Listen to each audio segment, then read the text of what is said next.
question. So there is actually a place on your profile where you can put open to. And so for mine, it says I'm open to consulting services. So I'm actually attracting business that way. But if you're looking for a job, you can put open to work.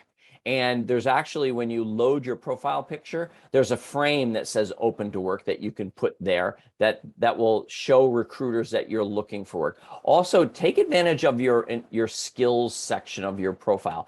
Add the skills that you've gone to school with, the skills that you're good at, and ask your friends and your colleagues, your coworkers, those you've worked with before, to endorse you for those skills. The endorsements aren't as important as having the skills on your profile, because that's actually where LinkedIn pulls from the algorithm for recruiters when they're looking for certain jobs. And so in that way, recruiters will find you. But then they've also got a very robust search engine with, if you click on the jobs tab at the top of the LinkedIn ribbon at the top, you can actually search for a job. I looked the other day under Bermuda, and I think there are entry level or internships. There were 65 jobs, and probably about 30 to 35 of them look to be actually legitimate. And the reason I say legitimate is they were companies I recognized from Bermuda. Many of the other ones were foreign entities, so I'm not sure if it was a virtual work situation and they were just listing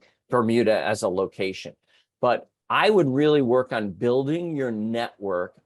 Go to your parents and ask them if you can connect with them on LinkedIn, and then ask if you can connect with their friends and their coworkers, and begin to build that network. And I believe it was Craig that said it's all about building those connections, because you don't know who knows who you want to know.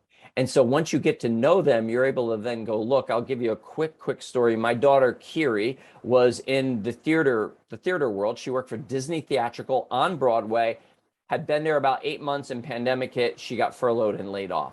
She went in and looked through some of her past Disney coworkers and found someone who was working for a new company called Charcoal Blue, reached out to that person. That person made a recommendation for her. She's now working, she's like the assistant director of operations for this company. And their big claim to fame is they design all the event spaces for Google. So she's now living her dream job because she was able to go into LinkedIn, find someone who worked at a company she was interested in working with, reached out to them, and had them make a recommendation. And so that's really the personal way of attracting people and getting more opportunities for work.